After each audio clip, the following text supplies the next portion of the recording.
I still remember the day everything changed. I was sitting at the dinner table in the Parker house, staring at my plate while Mrs. Parker moved around the kitchen. "Ethan, pass the salt," she said. I slid it across without looking up. "Thanks, honey," she replied. Then the door opened. "Hey, we're here." Lily's voice filled the house, bright and alive. I looked up instantly. "Lily?" She walked in, smiling, but she wasn't alone. "Ethan, this is Jake," she said, stepping aside. I blinked. "Hey." Jake smiled like he already belonged. "Nice to meet you, man." "Yeah, you too," I replied, unsure why my chest felt tight. Mrs. Parker came forward. "Ethan, Jake's going to stay with us for a while," I asked. "Yeah, Mr. Boyne," Parker added, walking in behind them. "He needs a place. We're helping him out." I nodded slowly. "Right, of course." Lily sat down next to Jake instead of me. "Jake, try this," she said, putting food on his plate. I watched quietly. "You always do that for me," I said without thinking. She glanced at me. "It's just food, Ethan," Jake chuckled. "She's just being nice." "Yeah," I muttered. "She always is." Dinner felt different. "So Jake," Mr. Parker said, "what do you plan to do next?" "I want to start fresh," Jake replied. "New place, new people." "That's good." Mrs. Parker smiled. "You'll fit right in here." Lily laughed. "He already does." I stayed quiet. After dinner, I stood up. "I'll clean up." "Leave it," Lily said. "Jake and I will do it." I froze. "Since when do you like cleaning?" She shrugged. "Since now." Jake smirked. "Come on, I'll help." I stepped back. "Sure." I went to my room, closing the door softly. A few minutes later, there was a knock. "Ethan?" "Yeah," I said. Lily walked in. "Why are you acting weird?" "I'm not," I replied. "You are," she said, crossing her arms. "It's just Jake." "Just Jake?" I repeated. "Yeah, don't overthink it, okay?" I forced a smile. "I'm not overthinking." She looked at me for a second, then nodded. "Good." Before leaving, she added, "He's been through a lot. Be nice." "Always am," I said quietly. The door closed. I sat on my bed staring at nothing. The next few days blurred together. "Jake, come sit here," Lily said one morning, patting the chair next to her. "That's my seat," I said. She paused. "It doesn't matter, Ethan." Jake hesitated. "I can move." "No, it's fine," she cut him off. I took another chair. Later that day, I saw Jake wearing my hoodie. "Hey, that's mine," I said. "Oh," he replied. "Lily said I could wear it." I looked at her. "It's just a hoodie," she said. "Yeah," I said slowly. "Just a hoodie." Days turned into something heavier. "Jake, you're hilarious," Lily laughed one evening. "I try," he grinned. I sat there, silent. "Ethan, say something, Mr. Parker said. "What do you want me to say?" I replied. "Anything," he said. I shrugged. "I'm good." That night I walked past the living room and stopped. Lily's voice drifted through. "Jake just gets me," she said. Mrs. Parker replied. "Ethan's always been quiet." "Yeah," Lily sighed. "Sometimes I feel like he's just there." I stood frozen. Jake laughed softly. "I get what you mean." Then Lily said it. "Jake feels more like family than Ethan ever did." My breath stopped. I didn't move. I didn't speak. I just stood there, listening. Mr. Parker added, "Well, people change. Or maybe we just didn't see it before," Mrs. Parker said. I stepped back slowly and walked to my room. My hands were shaking. I sat on my bed, staring at the wall. "More like family," I whispered. I laughed, but it sounded wrong. Then what was I? No one answered. I looked around my room, the same walls, the same bed, the same life. But it didn't feel like mine anymore. I picked up my phone and stared at Lily's contact. I didn't call. Instead, I whispered, "Guess I was just temporary." Silence filled the room. I lay back, staring at the ceiling. Something inside me shifted. Not loudly, not suddenly, just quietly, breaking. And for the first time, I realized something I didn't want to accept. I I was already being replaced. I kept telling myself I was imagining things. "Ethan, you're quiet again," Lily said, sitting across from me at breakfast. "Am I?" I replied, not looking up. She frowned. "Yeah, you've been like this for days." Jake leaned back in his chair. "Maybe he just needs coffee." "I'm fine," I said. "Doesn't look like it," Lily muttered. I almost laughed. Instead, I took a sip and said, "Maybe I just don't have much to say." "That's not like you," she said. "Maybe you just don't notice anymore," I replied. She paused. "What's that supposed to mean?" "Nothing," I said quickly. Jake cleared his throat. "I can step out if you guys want to talk." "No, it's fine," Lily said. "There's nothing to talk about." I nodded slowly. "Yeah? Nothing." The silence that followed felt louder than any argument. Later that day, I sat on the couch while Lily and Jake laughed in the kitchen. "Wait, say that again," she said, laughing. "I said you almost burned the toast," Jake replied. "That was one time," she said. "Still counts," he grinned. I stood up and walked in. "What's so funny?" I asked. "Nothing," Lily said. "Just talking." "You used to laugh like that with me," I said before I could stop myself.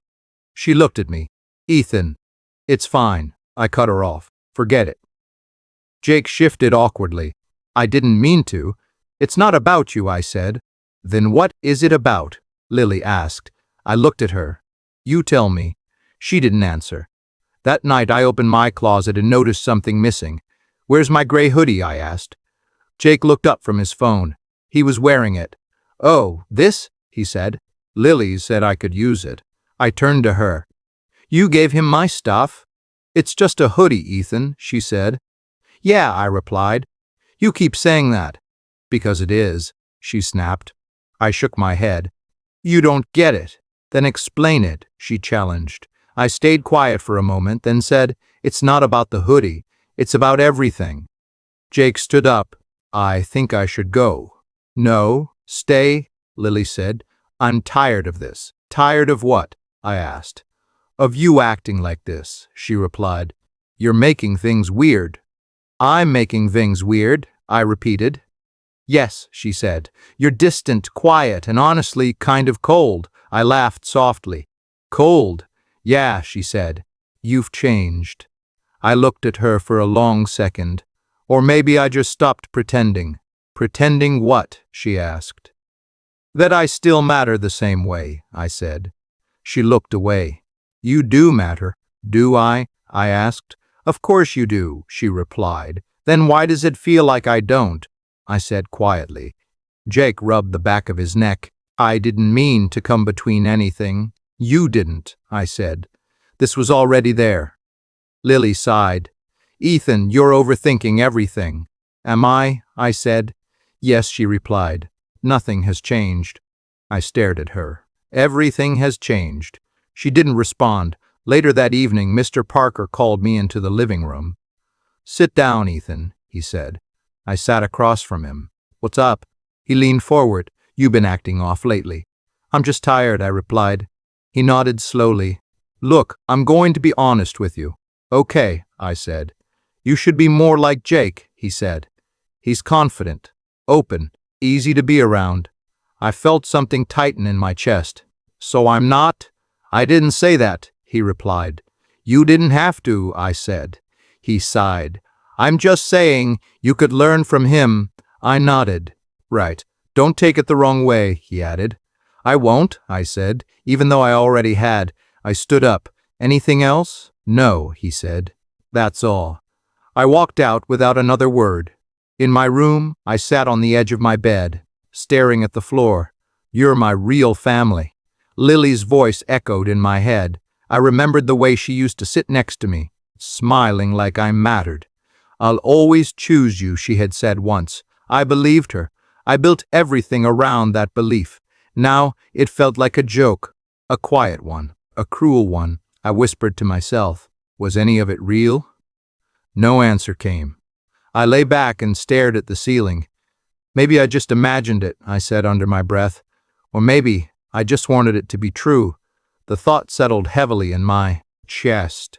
I closed my eyes and exhaled slowly. I was never really chosen, I admitted. The words felt sharp but honest. After a long silence, I added quietly, I was just convenient. My birthday used to mean something. I stood outside the house holding a small cake in my hands. Happy birthday to me, I muttered, staring at the cheap candles. When I pushed the door open, I froze. Surprise! Voices echoed. But not for me. Jake! This is for you, Lily said, clapping her hands. I stepped in slowly. What's going on? Oh, Ethan, Mrs. Parker said. You're back. Yeah, I replied, still holding the cake. I thought maybe. Come in, Mr. Parker said. We're celebrating Jake's fresh start. Jake laughed. You guys didn't have to do all this. We wanted to, Lily said, smiling at him. I looked around. Decorations, lights, a big cake on the table. Nice, I said quietly. Lily finally noticed the box in my hands. What's that? It's nothing, I said. Wait, she said, stepping closer. Is that a cake? Yeah, I replied. Just something small. What? Jake asked. I hesitated. It's my birthday. Silence. Oh, Lily said. Mrs. Parker blinked. Today. Yeah, I said. Mr. Parker blinked. Today. Yeah, I said. Parker rubbed his neck. We must have forgotten. Yeah, I repeated. Lily looked at me for a second, then said, You should have reminded us. I stared at her. Reminded you, I mean, we've been busy, she added. Jake stepped forward. Hey, we can celebrate both. It's fine, I said quickly. No, it's not, he said. Come on, let's fix this. I shook my head. Don't. Lily sighed. Ethan, don't make this awkward. I let out a small laugh. Awkward? Yeah, she said. You're making a big deal out of nothing. Nothing? I repeated. It's just a date, she said. We can celebrate later. I looked at the big cake on the table. But you didn't forget his. That's different, she replied. How? I asked. She didn't answer. Jake tried again. Let's just cut both cakes. I said no, I replied. Why are you being like this? Lily asked. I looked at her, really looked at her. Because it matters to me. And this matters to me, she said, pointing at Jake. That hit harder than anything else. I nodded slowly. I see. Mrs. Parker stepped in. Let's not argue. Ethan, just join us. I don't think I can, I said. Don't be dramatic, Lily said. I smiled faintly. You keep using that word. Because it fits, she replied. I placed my small cake on the table, next to the bigger one. There, I said. Now it looks complete. No one spoke. I turned and walked to my room. A few minutes later there was a knock. Ethan, open the door, Lily said. I opened it. What? I asked. She stepped in. What was that out there? What do you think it was? I replied. You embarrassed everyone, she said. I laughed softly. I embarrassed everyone? Yes, she said. You made it about you. It is about me, I said. It's my birthday. Birthdays aren't that important, she said. They used to be, I replied. She crossed her arms. You're acting childish, and you're acting like I don't matter, I said. That's not true, she said. Then prove it, I challenged. She hesitated. I don't have to prove anything. I stared at her. That's the problem. She sighed. Ethan, don't make this dramatic. There it was again. I took a step closer. Answer me honestly. About what? She asked. Was I ever important to you? I said. She looked away. Of course you were, I repeated. You are, she corrected. Then why does it feel like I've already been replaced? I asked. You haven't been replaced, she said. Then what is this? I gestured. Outside. Because it doesn't feel the same. She stayed quiet. Say it, I said. Just say it. Say what? She asked. The truth, I replied. She exhaled slowly. You're overthinking. No, I said. I'm finally seeing it. She looked annoyed now. Seeing what? That I was never really your choice, I said. That's not fair, she replied. Then what is? I asked. She hesitated again. Just say it, I repeated. Her voice dropped. You were never really my brother. Everything went silent. I didn't feel anger. I didn't feel pain. I felt nothing. Okay, I said quietly. She blinked. That's it? What else is there to say? I replied. I didn't mean it like that, she said quickly.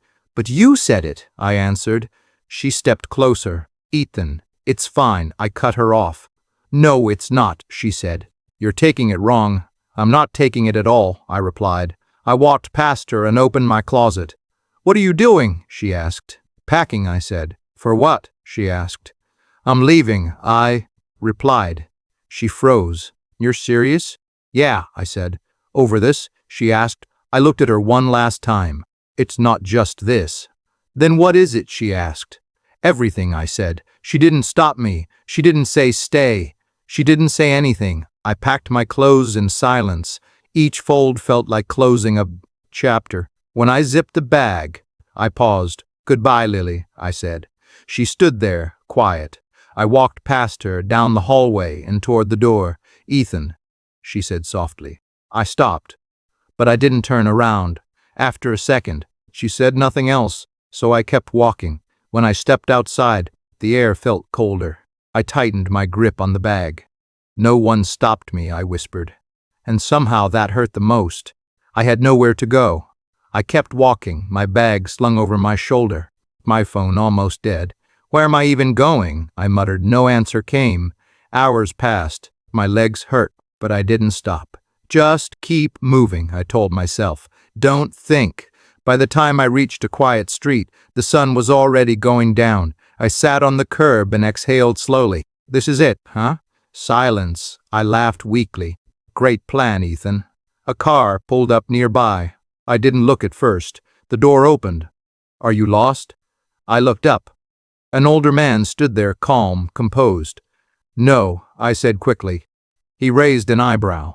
You look lost. I hesitated. Then I said, yes. He nodded once. What's your name, Ethan? I replied. I'm Harrison Blake, he said. I blinked. Okay. You've been walking for a while, he said. Yeah, I replied. Running from something? He asked. Maybe, I said. He studied me for a moment. You have somewhere to stay? He asked. No, I admitted. He didn't react much. Come with me, he said. I frowned. Why? Because you need a place, he replied. And you just offer that to strangers? I asked. I don't usually stop for them, he said. Then why stop for me? I asked. He paused, then said, because you didn't lie well. I almost smiled.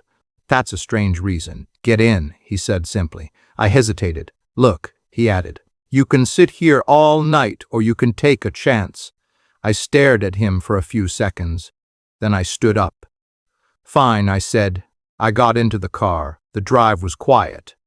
You don't talk much, he said. Neither. Do you? I replied. He nodded slightly. Fair. After a while I asked, where are we going? My house, he said. Right, I muttered. When the car stopped, I stepped out and froze. This is your house? I asked. Yes, he said. It's huge, I said. Size doesn't matter, he replied. I glanced at him. It kind of does. He almost smiled. Come inside. I followed him in. Everything felt different. Quiet, clean, cold. Make yourself comfortable, he said. I stood there awkwardly. I don't even know why I'm here. Because you said yes, he replied. That's not a good reason, I said. It's enough, he said. A woman walked in briefly. Mr. Blake, prepare a room, he said. For Ethan. She nodded and left. I looked at him. You're serious about this? I don't joke about things like this, he said. Why? I asked again. He looked at me. Do you always ask the same question? Only when I don't understand the answer, I replied. He nodded slowly. Fair. I crossed my arms. So explain it. He walked toward the window. You look like someone who just lost everything. I stayed quiet. And? I asked. And I've seen that look before, he said. That's it? I asked. For now, he replied. Days passed. I stayed. I didn't ask. Too many questions. He didn't either. One morning, he sat across from me. Tell me what happened, he said. I shook my head. I'd rather not. Why? He asked. Because it doesn't change anything, I replied. It changes how you move forward, he said. I looked at him. What if I don't know how to move forward? Then you learn, he said. How? I asked. He leaned back. By deciding you're not done. Stayed silent. After a moment I said, they replaced me.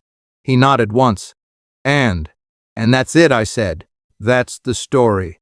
That's not the end, he replied. It feels like it, I said. He shook his head. It's only the end if you stop. I looked down.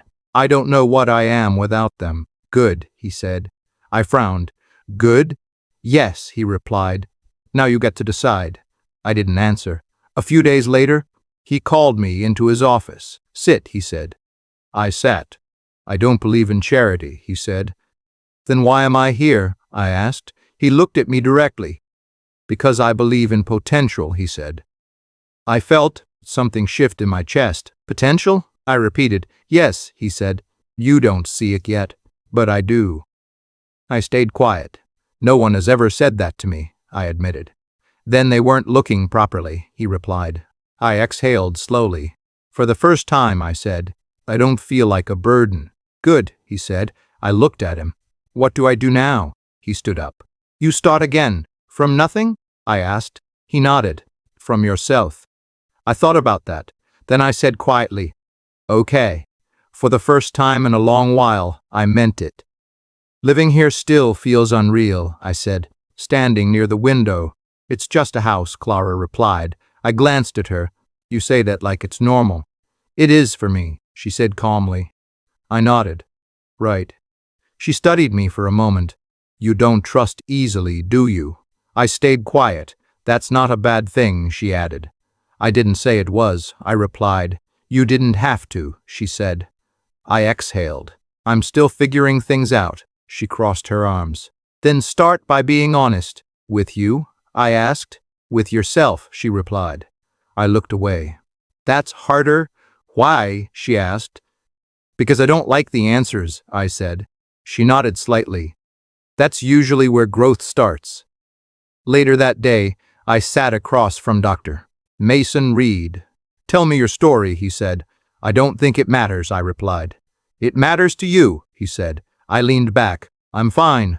No, you're not, he said calmly. I frowned. You don't even know me. I don't need to, he replied. Your silence says enough. I looked at him annoyed. So what, you're just going to read my mind? No, he said.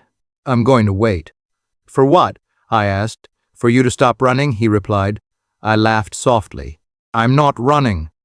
And then say it, he said. Say what? I asked. The thing you don't want to say, he replied. I stayed quiet. Say it, he repeated. My hands tightened slightly. They replaced me. I whispered. He nodded once. And I looked down. That's it. That's not it, he said. It feels like it, I replied. He leaned forward. And now? I didn't answer, Ethan. He said. What do you want now? I stayed silent for a long time. Finally, I said, I want to stop feeling like this. That's a start, he said. It's not enough, I added. Then what else? He asked. I hesitated. Then I said, I want to become someone they regret losing. He didn't react much. Revenge? He asked. No, I said. Not exactly. Not, he asked. Proof, I replied, that I wasn't the problem. He nodded slowly. That's dangerous. Why? I asked. Because if you build yourself around proving something to others, you'll never be satisfied, he said. I frowned. Then what should I do? Build yourself for you, he replied. I looked at him. I don't know how. You learn, he said. How? I asked again. By showing up, he replied. Every day. I exhaled slowly. That sounds simple. It is simple, he said, but not easy. I nodded. Days turned into routines. Wake up at 6, Clara said one morning. Why? I asked. Because discipline matters, she replied. I hate mornings, I muttered. Then you need them. Even more, she said. I groaned. This feels like punishment. It's not, she said. It's structure. I followed her anyway. Again, she said during training. I just did it, I replied. Then do it better, she said. I sighed. You don't go easy, do you? No, she said, because life didn't go easy on you. I paused. Fair point, I admitted. Later, Mr. Blake handed me a book.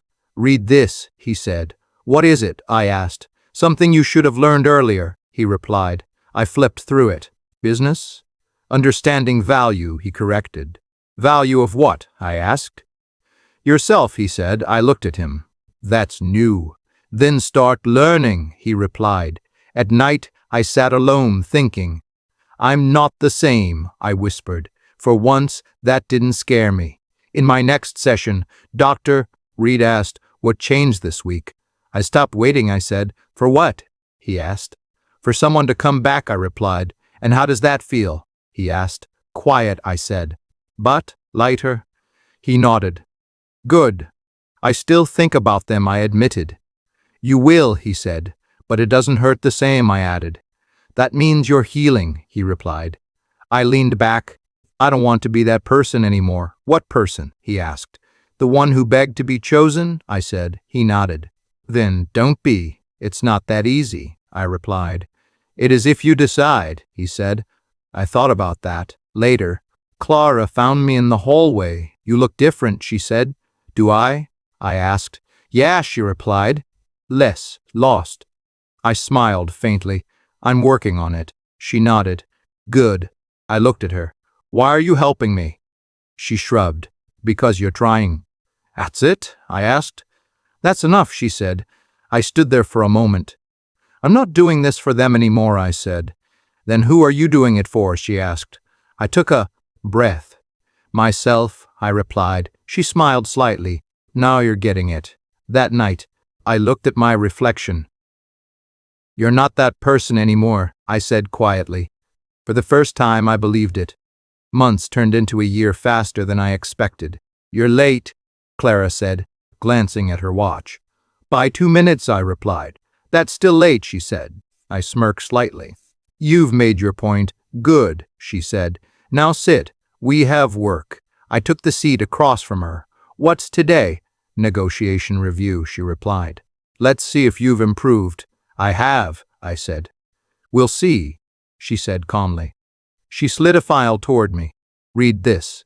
I skimmed through it. This deal is weak. Why? She asked. They're overvaluing their position, I said, and we're offering too much. Fix it, she said. I leaned back. We cut the offer by 15% and add performance conditions. Clara watched me closely. And if they refuse, they won't, I said. That confident? She asked. Yes, I replied. She nodded slowly. You've changed. I know, I said. And? She asked. For the first time, I like it, I replied. She gave a small smile. Good. Later that day, I met Mr. Blake in his office. Sit, he said. I sat down. You called me. Yes, he said. Tell me how you'd handle a failing partner. Depends, I replied. On what? He asked. Whether they're worth saving, I said. And how do you decide that? He asked. I looked at him. I ask one question. Which is? He said. Did they choose to fail, or did they try and still fall? I replied. He nodded slightly. And if they chose it, then I walk away, I said. And if they didn't, he asked. Then I help but with boundaries, I replied. He leaned back. You've learned quickly. I had to, I said. Why? He asked. Because no one else was going to do it for me, I replied. He studied me. You're not the same person who walked in here. I'm not, I said. Good, he replied. That evening, I found Clara in the hallway. You did well today, she said. Coming from you, that means something, I replied. It should, she said. I leaned against the wall. You've been hard on me. Because you needed it, she said. Yeah, I admitted. I did. She looked at me. Do you still think about them? I paused. Sometimes. And? She asked. It doesn't feel the same, I said. How does it feel? She asked. Distant, I replied. Like it happened to someone else. She nodded. That's growth. Or detachment, I said. Maybe both, she replied. I thought about that. A few days later, I overheard a conversation. Did you hear about the Parker family? One of the staff said. I stopped walking. What happened? Another voice asked. They're struggling, the first said. Business issues. Financial problems. I stayed still. Really? The second voice said. Yeah. Apparently, the new guy caused some trouble, the first added. Jake, I knew it without hearing his name. I walked away quietly. That night, I sat alone in my room.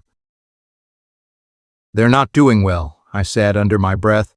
I expected to feel something. Anger. Satisfaction.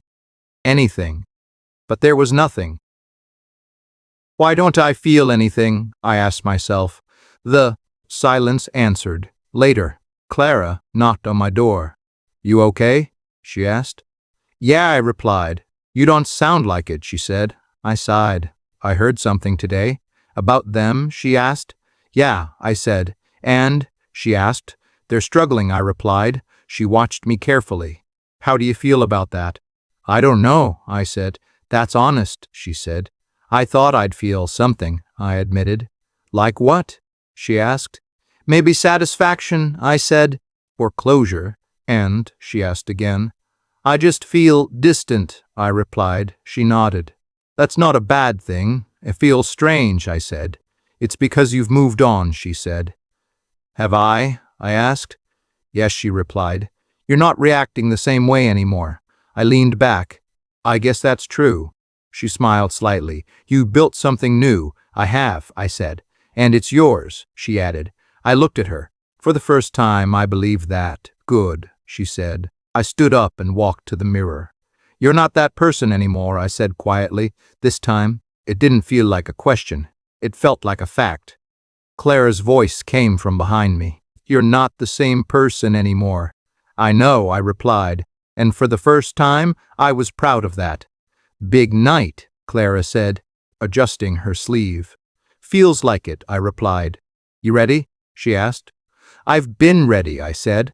She looked at me carefully. This isn't just business, is it? It is tonight, I replied. She nodded. Good. Keep it that way. We walked into the event together. Stay sharp, she added quietly. I always do, I said. The room was filled with voices, deals, and quiet tension. Ethan, a man said, shaking my hand. Good to see you. You too, I replied. You've made a name for yourself, he added. I'm working on it, I said. Clara leaned closer. You're being watched. I know, I said. I turned slightly, and then I saw her. My steps slowed. Ethan? Her voice came, soft and unsure. I looked directly at her. Lily, I said. She walked closer, stopping a few feet away. It's really you. It is, I replied. She looked at me from head to toe. You look different. I am, I said calmly. Her eyes searched mine. I almost didn't recognize you. That happens, I replied. Clara stepped beside me. Everything okay? Yeah, I said. Just someone I used to know. Lily flinched slightly. I see, Clara said, then looked at Lily. I'm Clara. Lily? I'm Clarinetine. Lily, she replied quietly. Clara nodded. Nice to meet you.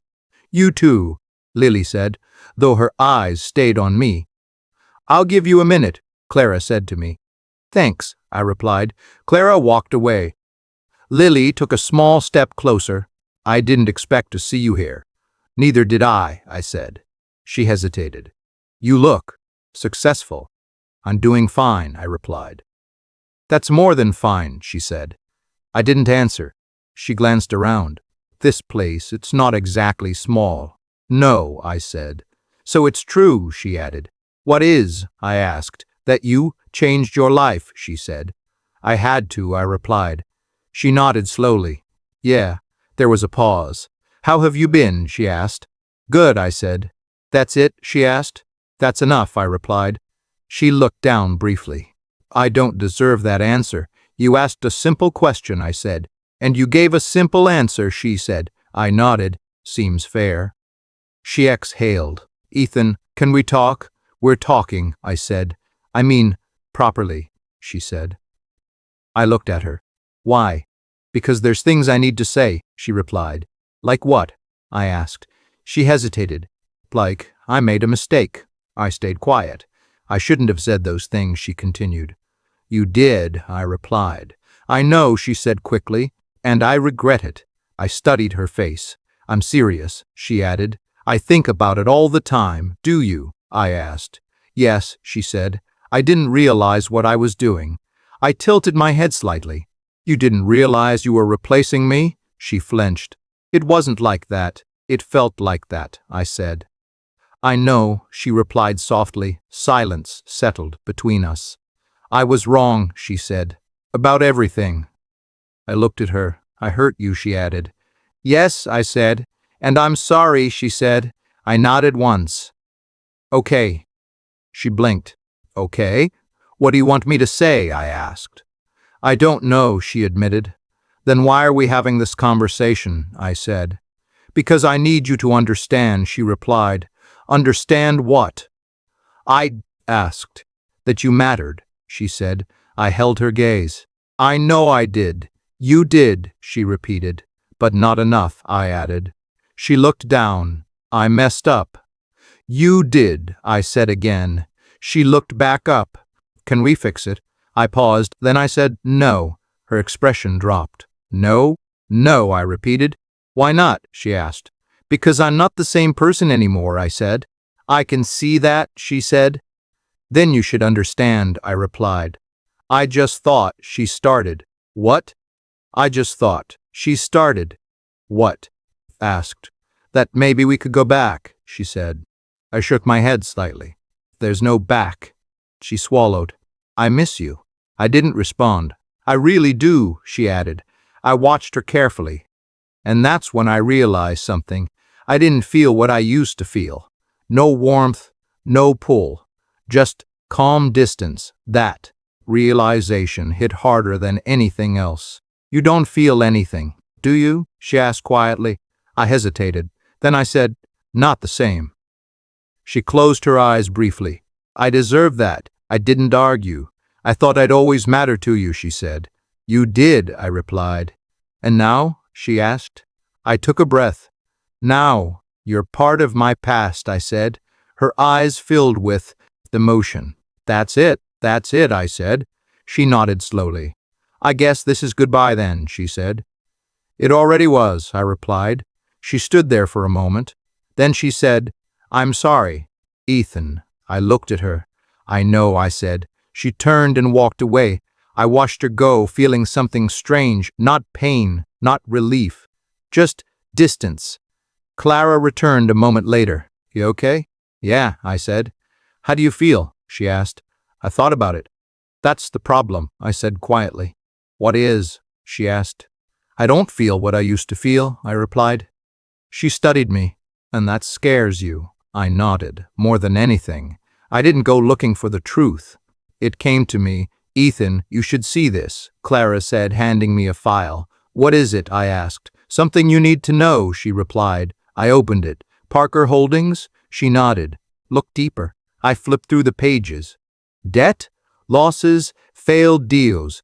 Keep going, she said. My eyes stopped. Jake Rivers. Yeah, she said quietly. What did he do? I asked. He got control over key decisions, she replied. Bad ones. I frowned. This isn't just bad luck. It's not, she said. He used them, I said. Yes, she replied. I leaned back. And they let him.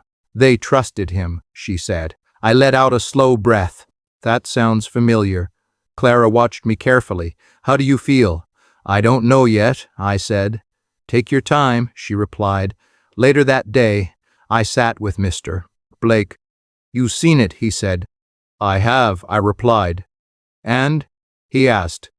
They're collapsing, I said. Yes, he confirmed. Can it be fixed? I asked. He looked at me. Technically, maybe. And realistically, I asked. Not without help, he said. I nodded. I see. He leaned forward. You're thinking about them. I am, I admitted. And what are you thinking? He asked. That they made their choice, I said. He didn't respond immediately. Good, he said after a moment. That evening, I stepped outside the building. Ethan, a voice called. I stopped. I didn't need to turn around to know who it was. Lily, I said. She walked up slowly. You got my message? She asked. I did. I replied. Thank you for coming, she said. I didn't promise anything, I said. I know, she said softly. I looked at her. She looked different, tired, worn down. What happened? I asked. You already? No, she said. I want to hear you say it, I replied. She hesitated. We lost everything, Kasab Jake, I asked. She nodded. He lied to us. I stayed silent. He took money, made bad deals, and then disappeared, she said. And you didn't see it? I asked. We trusted him, she said. I let out a quiet breath. You trusted the wrong person. Her eyes dropped. I know. There was a pause. How's your dad? I asked. He's not doing well, she said. The stress, it's too much. And your mom? I asked. She's trying, Lily replied. But it's hard. I nodded slowly. She looked at me again. I wouldn't be here if it wasn't serious. I figured, I said. She took a step closer. Ethan, can you help us? The question hung in the air. It hit harder than I expected. I didn't answer right away. I know I don't deserve to ask, she continued. But I don't know who else to turn to. I looked at her. The old me would have said yes instantly. No hesitation, no conditions, just yes. But now, why me? I asked. She blinked. Because you can. That's not a reason, I said. Because I trust you, she added. I almost laughed. You trust me now? I asked. I always did, she said. No, I replied. You didn't. She flinched. You replaced me, I continued. Remember? I know, she said quickly, and I regret it. That doesn't change what happened, I said. I'm not asking you to forget, she said. I'm asking for help. I stayed quiet. Please, she said. Her voice cracked. I don't want to lose everything, she added. I looked at her for a long moment. I can't fix what you chose to break, I said. Quietly, she froze. What? She whispered. You heard me, I said. Her eyes filled with tears. Ethan, I didn't do this, I said. You did? I know, she said. But we can fix it together. There is no together. I replied. She shook her head. Don't say that. It's the truth, I said. She stepped closer. You're the only one who can help us. That's not my responsibility, I said. Her voice broke. We're drowning. I didn't move. Please, she whispered. I felt the weight of her words, but something inside me stayed steady. No, I said. She started crying, not quietly, not controlled, just breaking. I'm sorry, she said between sobs. I'm so sorry. I watched her for a moment. I expected guilt to hit me. It didn't. I wish I could go back, she said. You can't, I replied. I know, she cried. I stood there, calm. I didn't come here to hurt you, I said. Then why did you come? She asked. I thought about it. To see if I still felt something, I said. And? She asked. I looked at her. I don't. I replied. That made her cry harder. But for once, I didn't feel guilty. Not even a little. I didn't sleep that night. You're still thinking about it? Claire asked the next morning. Yeah, I said. About her? She asked carefully. And them, I replied. She nodded. That makes sense. I stared at the floor. Mr. Blake wants a decision. I know, she said. He said it's my call, I added. And it is, she replied. I stayed quiet. Later, I walked into Mr. Blake's office. Sit, he said. I sat down slowly. You already know why I'm here. I do, he replied. So what do you think I should do? I asked. He leaned back. I'm not going to tell you. Why not? I asked. Because this one is yours, he said. I nodded. That's what I was afraid of. Afraid, he repeated. Yeah, I said. Because whatever I choose, it sticks. He studied me. Tell me what you're thinking. I looked down. I had the power to help them. And, he asked, I keep thinking about it, I said. Why? He asked. Because part of me still remembers who I used to be, I replied. He nodded slowly. And who was that? The guy who would have said yes without thinking, I said. And now? He asked. I exhaled. Now I'm not sure what I am. He leaned forward. That's not a bad thing. It feels like it, I said. He stayed quiet. I saw her again, I added. Lily? He asked. I nodded. She asked for help, and? He said. I said no, I replied. He didn't react much. Why? Because I can't fix what she broke, I said. Or, he asked. Or I can't fix what broke me, I corrected. He nodded. That's closer to the truth. I leaned back. I keep thinking I should feel guilty. And do you? He asked. No, I said quietly. Why not? He asked. I paused. Because it doesn't change anything. He watched me closely. So what does? I looked up, choosing myself. He nodded again. Good answer. I still feel something, though, I admitted. What? He asked. Confusion, I said. Like I'm supposed to feel more. Guilt? He asked. Maybe, I said. Or anger. And do you? He asked. I shook my head. No. He leaned back. Then you already know your answer. I frowned. I don't think I do. He smiled slightly. You do. You just don't want to accept it yet. I stayed silent. Later, Clara found me outside. You decided? She asked. Yeah, I said. She studied me. And? I took a breath. No. She nodded slowly. You sound sure. I am, I said. Why? She asked. I looked at the ground. Because saving them wouldn't fix me. She didn't speak right away. That's honest, she said finally. I think I've been lying to myself, I replied. About what? She asked. That I owed them something. I said, and now? She asked. I don't, I replied. She nodded. Good. I exhaled slowly. It feels strange. What does? She asked. Letting go, I said. It should, she replied. It means it mattered. I looked at her. Do you think I did the right thing? She didn't hesitate. Yes, that word hit differently. I nodded once. Then I'll stick with it. She smiled faintly. You already have. I looked up at the sky. For the first time, I didn't feel pulled back. I felt forward. And that was enough. I stood in front of the mirror longer than I meant to. You're still doing that? Clara's voice came from behind me. Yeah, I said. Looking for something? She asked. Maybe, I replied. She stepped closer. And did you find it? I studied my reflection. I'm not sure I recognize him. That's the point, she said. I let out a small breath. I used to think I lost myself back then. And now? She asked. Now I think I finally found him, I said quietly. Clara smiled. You finally let go. Yeah, I replied. She nodded. It shows. I turned slightly. In a good way? In the best way? She said. I looked back at the mirror. I don't feel empty anymore. That's new, she said. Yeah, I replied. It is.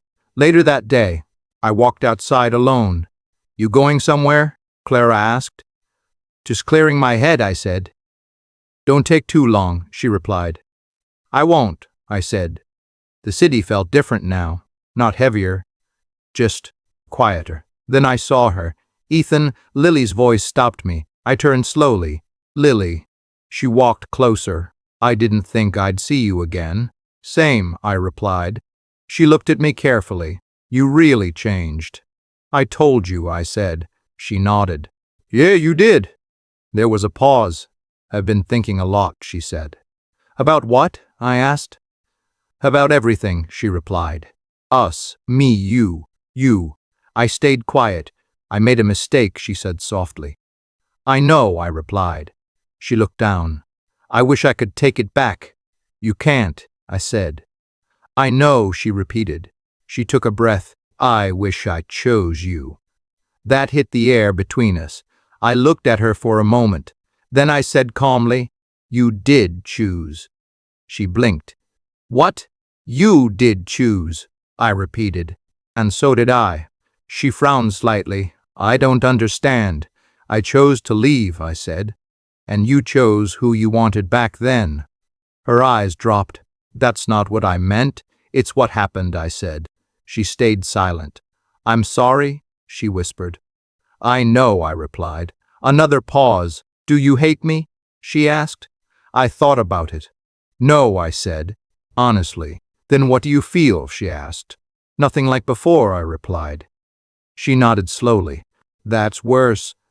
Not for me, I said. She looked at me, almost searching for something that wasn't there anymore.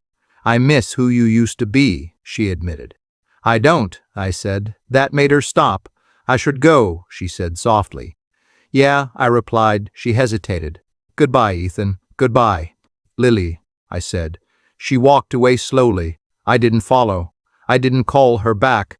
I just stood there. For a moment, I waited for something to hit me. Pain, regret, anger. But nothing came. Only silence. I exhaled. Slowly. Then I turned and walked away too. Not broken, not angry, just free.